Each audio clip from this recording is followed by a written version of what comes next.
Before we proceed the training workshop proper, let's first have an overview of this activity. So the title of this half-day activity is Classroom Observation in the New Normal. For the past months, schools across the country have been closed due to COVID-19 pandemic. The threat of the virus brought the teachers and students into the new normal of teaching and learning. So though the learning continuity among students, different learning modalities were conceptualized by the Department of Education or DepEd to suit their needs for distance learning. While they study at home, either modular, synchronous, and asynchronous, teachers similarly are faced with the demands of their profession given this new mode of teaching. Thus, to gauge their teaching skills, a new teaching environment must be in place. A new classroom observation must be conducted. A production of digital, audio, and video lessons from the Smile Learners packet. That is why I asked you yesterday to bring your or a copy of your learning modules or the subject or the learning area which you are teaching. The activity follows because we're going to convert the Smile Learners packet into audio and video lessons. The activity follows the establishment and implementation of a results-based performance management system or PMS of the Department of Education. It also gears toward achieving the department's vision, mission, values, and strategic priorities in the delivery of quality educational services to GMH's learners. And this activity defines the teacher learning process by developing the knowledge, attitudes, and competencies of teachers in areas such as curriculum instruction and assessment in the new normal. So we're going to try a different class of observation this school year. This time, for the first semester, audio file or audio lesson. For the second semester, we'll have the video lesson. So meaning, yan ang first semester, ang aton ay i-discuss, o niyan na lang session i-discuss tayo natin, the production of an audio lesson from the Smile Learners packet. Then sa second semester, we're going to discuss conversion of the Smile Learners packet into a video lesson. Kaya medyo madugo ang video lesson. Ini na audio lesson, hindi siya masyado makuti. Ang video lesson, medyo ano siya kay may mga graphics. Ini siya na audio file, boses lang. Tapos, halipot lang siya. Ano? Halipot lang siya. We're going to try this to suit, of course, the learner's needs. Kaya nato ginihimo mga usually na classroom observation, kung ano ang sa actual ang classroom setting. Dapat niyan ato naman siya i-align sa kung ano ang digital o ang distance learning modality na aton o ang distance learning modality na gin-adapt sa San Jacinto International High School, which is of course modular printing. Ano? Okay, so we're going to discuss first the basics of acting. Wala sa ni ang iba na as podcasting. Ano? It is called as podcasting because actually sound waves work. So I'm sure we are of course in the best of healthcare of mind to learn about what we have in store for us today. So no need to introduce myself. Kaya magkilala naman lang kita. So let us proceed to the discussion of the basics of podcasting. The only thing that will limit you from achieving greatness in any task is your creativity, commitment, and character. So, minsan yung natin mga yung gustuhin mo on na mga bagay mag-innovate, kaya lang, nalilimitahan kita sa nato na sa natong character. Ano? Because before we start innovating, iniisip na natin ang mga negativity, sa mga negative things, kaya kita naka-proceed. And also, ang atong commitment. All of us have holding us back. So at the end of the session, participants will be able to identify the fundamental concepts of podcasting, explain the processes in developing a podcast-based lesson, and relate oneself to the qualities of a valuable podcast teacher. So, this session will of course help us identify the fundamental concepts of podcasting, or it will of course teach us how to relate ourselves to the qualities of a valuable podcast teacher. So let us define what podcasting is. So podcasting is a type of digital media which allows access to periodic information through downloads on portable devices. So students can have an easy access to this material. Why? Because dili siya masakit i-download, kay audio lang siya. Dili dapat niya file. Kaya ang na podcast lesson, naglalas lang siya in 15 minutes. 10 to 15. Unlike of course sa video lesson, na may 45 minutes, 1 hour. Pero ang 1 hour nga sa video lesson, ano na siya? Boring na. You know? So ini siya, 10 to 15 lang. 10 to 15 minutes. 8 minutes, medyo halipot na siya. So podcast is a digital audio file made available for download on either a computer or a mobile device. So the students can of course bring the lesson anywhere. So maski may ginatrabaho sila sa sulod sa Barinda, igulang sila sa headset, o pwede sila magbati sa lesson. Unlike sa video na, kaya buhan nila magtutok syempre. Pero ang podcast, kay audio file siya, maski ang bata kayo nag-travel dun pa kayo, or author of a podcast. So ang podcaster, ang mo siya author sa podcast na sinasabi. Has been noted as a podcast explosion. So what are the top podcast genres? So entertainment. So usually, the resurgence of course of the different social media platforms. So madali na. So who are listening to podcasts? So ang nakabutang nila sa Generation X, age 35 to 30 to 54 yata na siya. 33%. Ano? Monthly na siya. Millennials, age 18 to 34, nasa 44%. Baby boomers, age 55 plus, then Gen Z, age 12 to 17, 7%. So meaning, ano nila to sakto ang atong mga estudyante sa senior high school. Ano?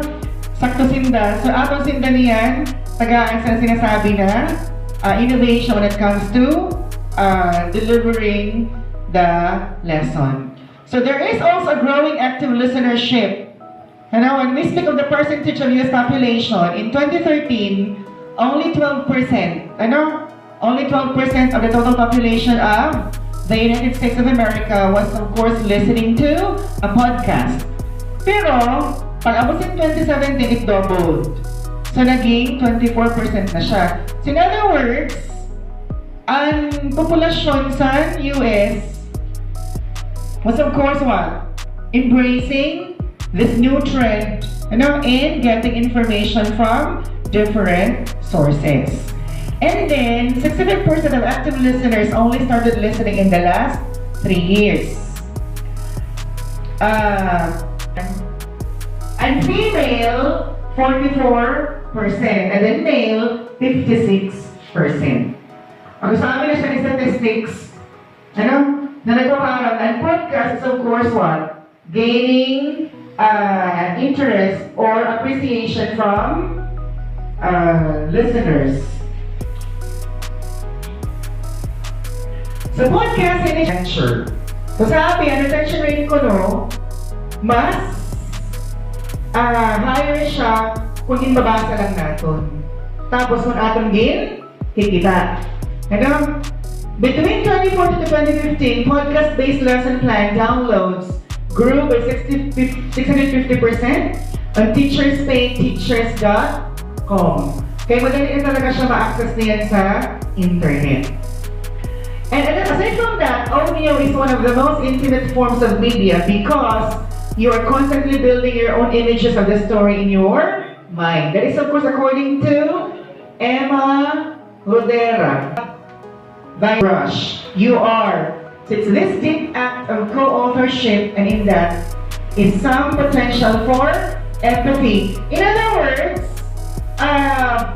we are of course fond of listening to audio files. For example, one is music. Ang mga in movies na madugay siya i-download. Kaya na, dara ko ang mga files. So from that, minsan, kung masulat siya mabati, kaya na, for example, ang radyo.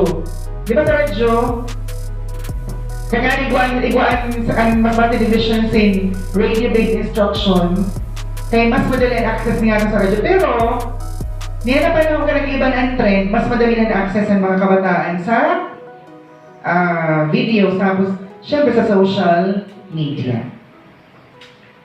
Okay, next. So pedagogical podcasting is the innovation and practice of podcasting in the educational setting with learners as its intended listeners. It is referred to as pedagogy. So ang tawag sa iya pedagogy. Pedagogically speaking, podcasting is a supplemental learning delivery modality which presents learning topics in the form of digital audio file. So it is just a supplemental learning delivery. It doesn't necessarily mean material. While they are listening to the audio lesson, they are also what? Or they are following they're listening to the audio lesson, while of course reading also the learners material, the printed learners material, because it's just a supplemental learning delivery modality. Podcast is a digital audio file created based on a learning area's competencies, made accessible for convenient online or offline use. So, kaya siya easy, kaya either online siya or offline.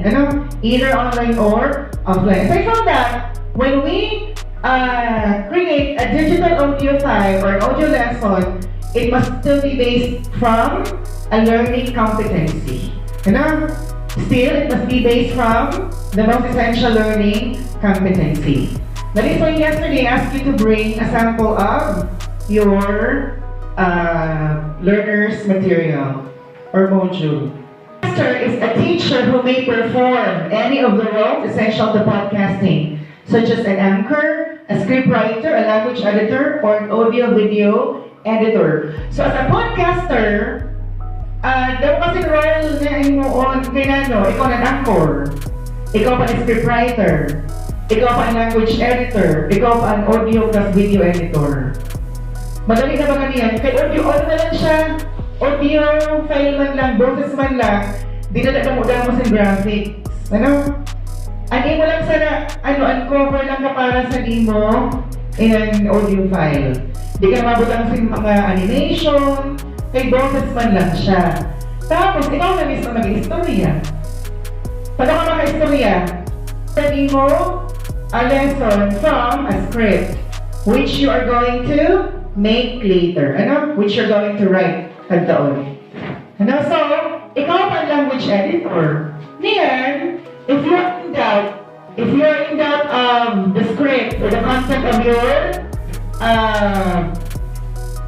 script, you can of course ask the help of your colleagues, smart students. Kadaka ang ating ipadala sa India, dili na quality assure, dili na edit. Tapos magulang kabataan, ay, hindi naman ini amo. So still we have to what? We have to be very wary of the lessons which we send to our students when we create an audio lesson or podcast. And then, audio tapos video editor man, ihapon kita. Later, I'll show you sample audio files.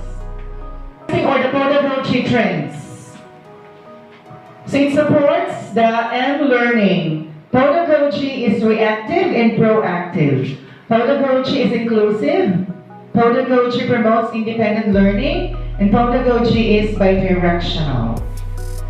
So let us discuss each trend. M-learning, or we call it as mobile learning, is any type of educational content which is flexible, portable, and significantly small in file size. Supportable siya, flexible siya, kaya maski dito, pwede siya bitbiton. Especially if we have the device. Ano? Manila kay gusto mo masyam. You can of course bring with you your audio lessons. Small and final size siya. So di siya ma-require sin dako-dako na memory. Ito naman lang siya na binigay. Which is reactive and proactive. Reactive to learner needs or to learner's needs, and proactive to education challenges. Reactive to learner's needs due to pandemic. Ano? Due to pandemic. Because dili lang siniyan siya natin pwede magamit. Pwede pa naman siya magamit during face-to-face classes. Why? For example, sa naenadlaw nila kita nasa mood. Ano, wag sa magtuglo kay siguro nga na may hangover. Kay nag-inom sa video lessons baga. For example, nasa travel. Tapos, habang natin sin ma-delay of course ang lessons ng mga kabataan. So we can leave them the sa inda video lessons. So again, di lang kayo niya na pandemic ini siya. Another, pwede pa nato ini siya na learning interventions at ng mga kabataan na pwede mga absent. Pedagogy is inclusive. So ang magaling ang mantra sa this is the mantra of the Department of Education. No learner is left behind. Sabi Vice President Lenny, walang may iwan sa laylayan. So, ang independent learning, learners develop critical thinking skills and activate higher order thinking skills. It is also bidirectional, dually serves as a student material and student output. We can ask students to listen to podcasts or let them make podcasts of their own. So, pwede man sila mga bata maghiwas sa rin na podcast. O kaya, kita mismo awan himusan audio file. So it's bidirectional. So na yung process tapos elements. Okay, a podcaster can perform multiple roles. As I mentioned a while ago, a podcaster can perform multiple roles. The podcasting team consists of the lead podcast manager, the podcasters. The podcasters can be the anchors, scriptwriter, editors, and then my quality assurance lesson. An editor, either language editor, audio and video editor. In our case, kita mismo na ma-edit. Pero, sa mga kanina, if we are in doubt of the content of our script, we can of course ask someone to edit it out. Or, kung di kita masyado sa inyong audio tapos video editing, we can also ask someone from our colleagues to of course edit the video or the lesson for us. So this personalities compose the podcasting team. Okay, so what are the podcasting stages? First, the pre-podcasting, podcasting, and then the post-podcasting. So there are 3 podcasting stages. So during the pre-podcasting, the following are the tasks, or the assigned tasks for each of the members of the podcasting team. So what does the lead podcast manager do? He identifies and delegates podcaster roles. He determines podcast topics, establishes a working timeline, prepares a podcast tool, and of course, equipment. In our case, we are the ones who will determine our topics. Especially, by the way, not all, dinita na topic tabi himuan nato sa audio lesson. Only those lessons which are what? Activities, quality assures, podcast files before distribution, packages podcast for distribution, distributes podcast files to the field. The audio file must be quality assured first, before it should be distributed to the field. So that, at least, kumbaga, may quality good ang ating mga audio tapos video lessons. What else? He also monitors podcast use in the field, troubleshoots podcast distribution and podcast use issues, assesses podcasting process for improvement, collects feedback and suggestions from the field for the next podcast production. So after na tawag na ano sa kabataan and audio file, we're going to of course conduct a survey. Namakita kita sa survey sa INDA kung na naman ang impact sa inyo na, kung may impact ba o wala, may learning ba sa INDA kung wala, o di, wala. Second naman, he identifies podcast topics. He writes the podcast script, submits script for language or content editing, revises language content edited script, submits for podcast recording. So kita na ma-identify, kita na mahimo sa script, kita na ma-submit sa script for language or content editing, and then, of course, after na quality assurance script, tapos ang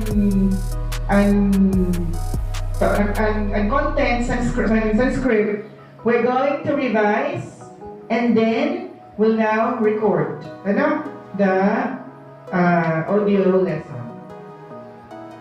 The podcaster also assists lead podcast manager in monitoring podcast use in the field, promotes and intensifies podcast use, notes, feedback, suggestions, and podcast script for improvement. Tapos, we can create a page na doon natin kung hindi ba na may mga access sa internet.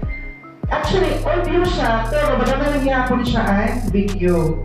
Kaya lang, wala silang mga animation. Bonus lang talaga siya. So, pwede mo na po siya i-play sa FB page, tapos